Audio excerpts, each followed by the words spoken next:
in 2007, when our party, then the ACM, was rigged out of elections in Osun, in Ekiti, in Ondo, and in Edo State,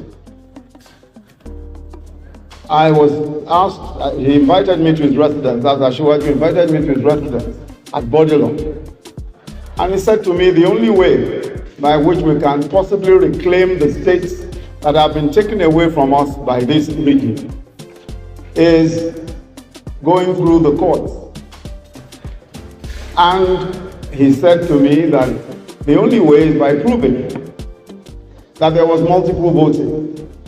In other words, proving that a few people simply thumbprinted ballot papers, dumped the ballot papers into ballot boxes, and they were counted in favor of the opposition, then of course the PDP.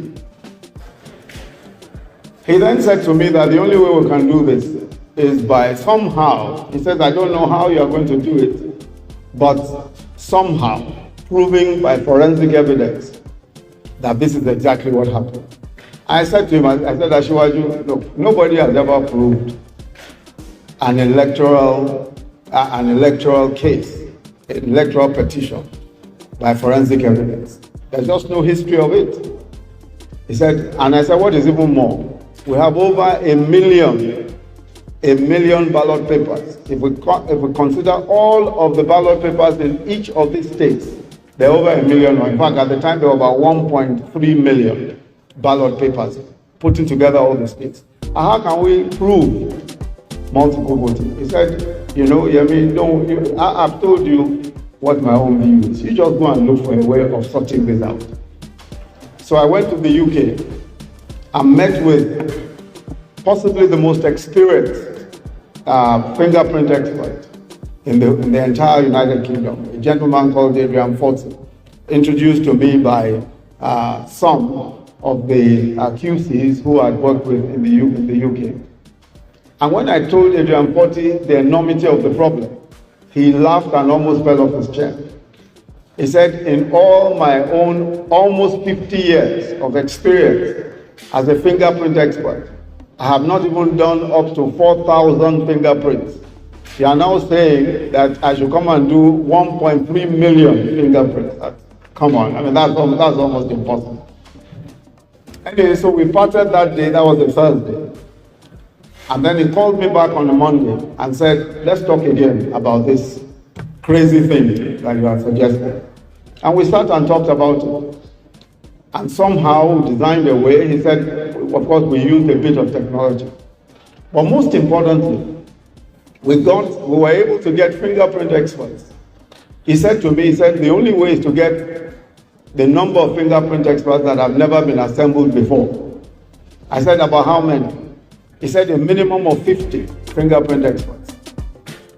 In the end, we hired 63 fingerprint experts, 63. 50 of them were from the UK police. What was even more interesting about that was that even to get the UK police to support us, Ashiwaju had to come all the way from Nigeria to come and talk to friends and people who he knew to try and persuade the authorities to let us use the UK police. In the end, they allowed us to, of course, in the spare time of those policemen. And we got an additional 10 policemen. Altogether, 63 policemen working flat out for almost 6 months. We're able to put together for the first time, definitely in the history of electoral petitions anywhere in the world, we're able to put together a solid forensic case that showed that all of the places where we were defeated, it was on account of multiple thumbprinting. And we also demonstrated that it was impossible for those who said they voted. For instance, we showed that if you cast 20,000 votes in a particular unit, when we calculated the time that it takes to cast one single vote, it's usually above 5 minutes. But we discovered that our friends in that other political party were able to cast their votes in 5 seconds, because all they were doing was simply thumbprinting. They just simply take out a booklet and thumbprint as many as possible. So we were able to demonstrate all of that in court. Cut a long story short, one by one, we were able to get back the states that had been taken away from us.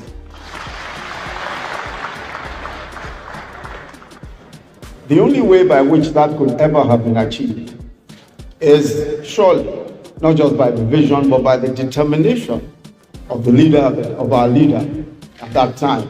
It was, of course, the leader of the ACN at the time. And he showed the kind of leadership that was very, very rare, of course. Not only defining what he thought was the way forward, but also supporting it in every way and backing it to the very end. The last state that we finally won was Osun State. After almost 3 years of battle, we finally won Osun State. And I think that, one of the things that you will say that all of us will agree with about our celebrant today is just that his dogged attitude, his refusal to accept no for an answer. Asiwaju also pioneered merit in cabinet appointments in particular. And I want to emphasize this because one of the major drawbacks that we have as a nation is that way by which we are blindsided into thinking that we can avoid merit and expect to achieve great things. We simply cannot avoid merit. I think Asiwaju demonstrated in the years when he was governor that political appointments, especially cabinet appointments, he simply looked for those that he considered the best possible material at the time, wherever they were from.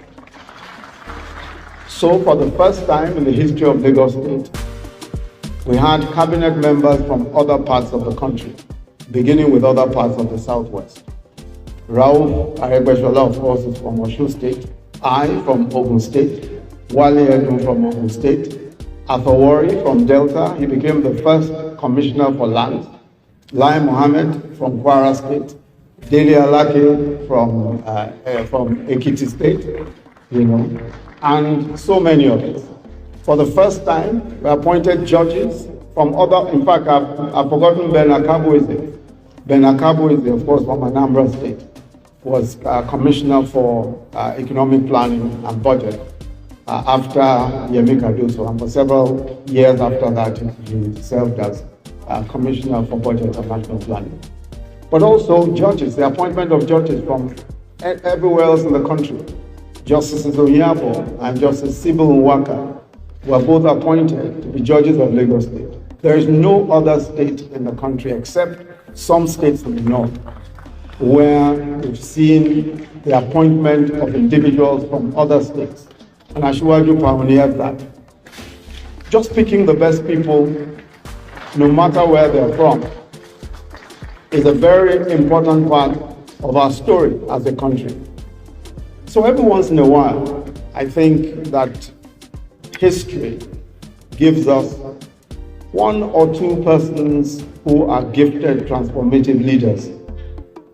And I believe that our country has been gifted by this great transformative leader, Asiwaju Bola Tinubu. I believe very strongly that this man's political trajectory has only just begun. He's a man who has tremendous giftings, and is a man who I believe God has a great plan ahead for. I pray for you, Asiwaju, that as your days, so shall your strength, so shall your wisdom, and so shall your favor with God. In Jesus' mighty name, amen. I'll just say